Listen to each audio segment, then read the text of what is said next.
Et c'est dans ce contexte qu'un certain nombre de mesures ont été annoncées Oui, hier. car variant ou pas, la reprise épidémique est bien là. Parmi les recommandations du gouvernement, le retour au télétravail, le port du masque renforcé et Virginie Riva, dès lundi, les collégiens et les écoliers qui seront également sollicités. Oui, les élèves de collège vont devoir se soumettre à des autotests et ce, 2 fois par semaine. Des boîtes de 10 leur seront distribuées pour 5 semaines.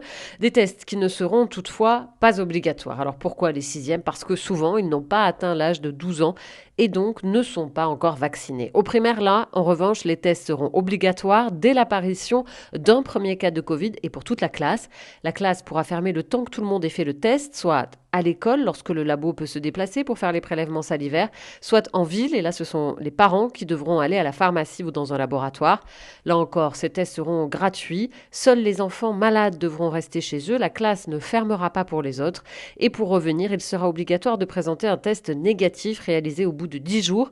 Il ne sera plus possible de fournir une simple attestation sur l'honneur. Ce nouveau dispositif va obliger les parents à tester leurs enfants, alors qu'on le sait, le taux d'acceptation des tests salivaires proposés à l'école était jusqu'alors très faible. Et on le rappelle, à partir d'aujourd'hui, tous les plus de 18 ans peuvent se faire injecter leur troisième dose.